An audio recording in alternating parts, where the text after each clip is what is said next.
I first met Annabelle Moseley through her words on the page. In 1990, Maxwell Wheat asked me to judge the annual Walt Whitman Birthplace Contest for students writing poems inspired by Whitman's poems. And Annabelle's The Colors of Long Island won first place.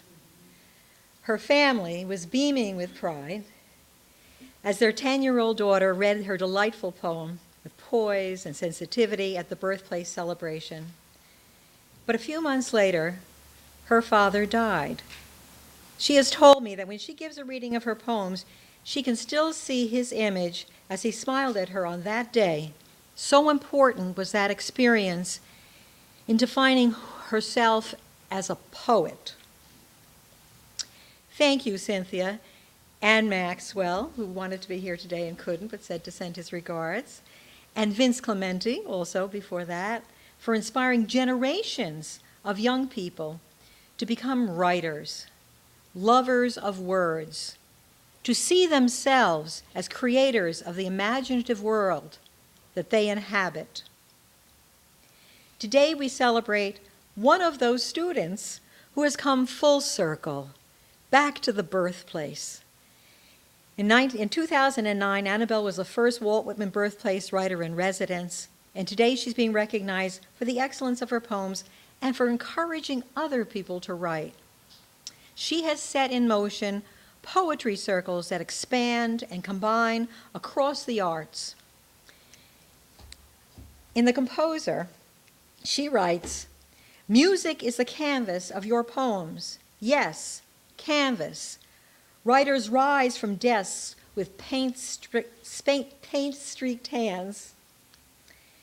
And her programs at the Stevenson Academy of Fine Arts and the String Poetry Studio series and journal, because she's a terrific editor, have inspired many of us to hear the music and see the colors in our words. One of the most satisfying ways to measure time is to see the student become the teacher, to hear someone with talent blossom into a writer with a remarkably metaphoric mind. "Give me the deeper pearls beneath the sand," she writes in the first poem in the first book, The Moon is a Lemon. "I like the honest mystery of things, and what she seeks, she finds." In her very moving book, The Clock of the Long Now, Annabelle explores the idea of time. I can almost hear her heart beating as she writes these intricately woven, profound poems that convey insight and wisdom. Like Whitman, Annabelle is a poet of the body and of the soul.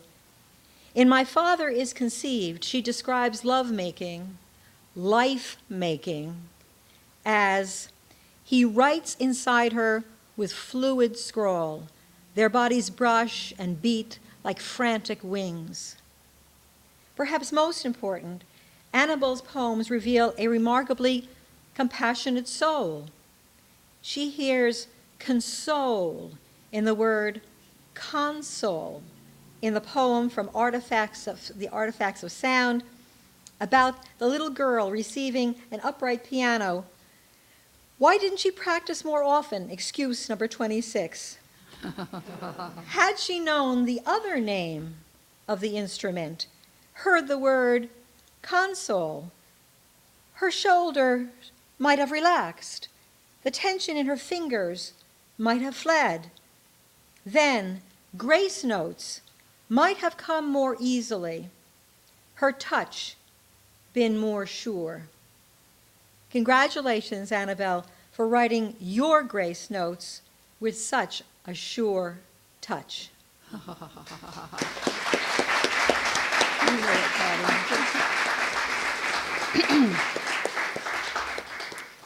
I recall the first time I ever met Annabelle Moseley read her poetry.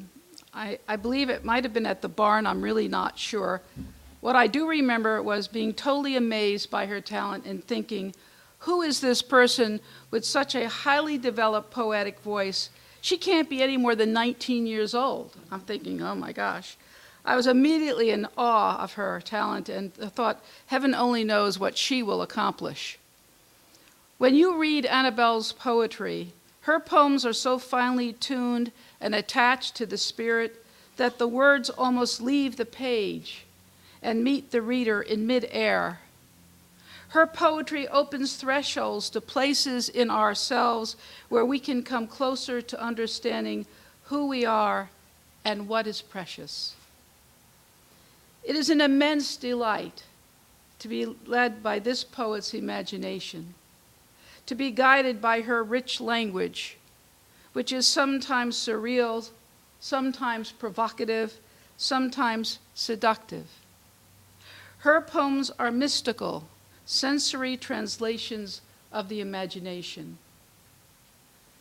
Theodore Roethke states, "You must believe a poem is a holy thing, a good poem, that is." Annabelle Moseley's poems are surely good and surely marvelous. In the years following our first meeting, she has not disappointed my expectations. Her accomplishments speak of the woman that she is, talented, focused, and dedicated to the work of the poet as both writer and visionary. Let me share a few of her accomplishments with you. Annabelle is the author of several recent collections of poetry, including The Clock of the Long Now, David Robert Brooks, 2012. This book made the Poetry Foundation's bestseller list for 2012. The Divine Tour, Finishing Line Press, 2012, and The Fish Has Swallowed Earth, Aldrich Publishing, 2012, and soon to be released from Wise Blood Books, her newest collection, a double volume of poetry entitled A Ship to Hold the World and the Marionette's Ascent. She is also the author of the young adult novel, The Delaney Journey to Bamba, and a collection of children's poetry, 10 Hero Fables. This list does not include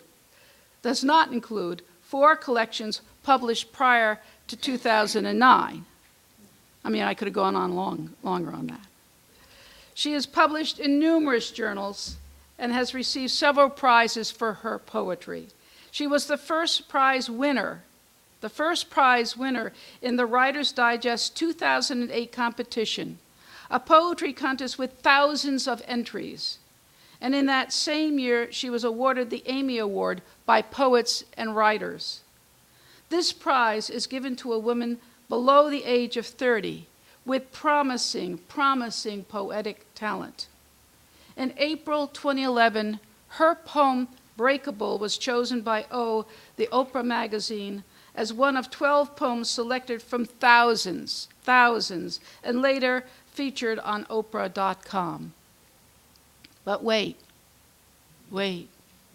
Just in case you were thinking she was a little undistinguished for her age, let me add this.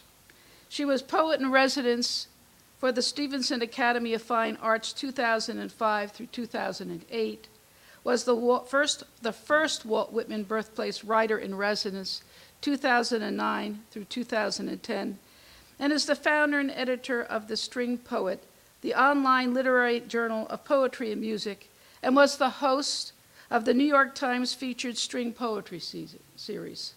She is also the inventor of a new poetic form called the Mira Sonnet. During this same time of unexcelled inactivity, she married and had a baby who recently celebrated his 1st birthday. She is also a lecturer at St. Joseph College and teaches poetry workshops at the Walt Whitman Birthplace and other Long Island and New York City metro area cultural centers. Quite extraordinary, wouldn't you say? Thank you.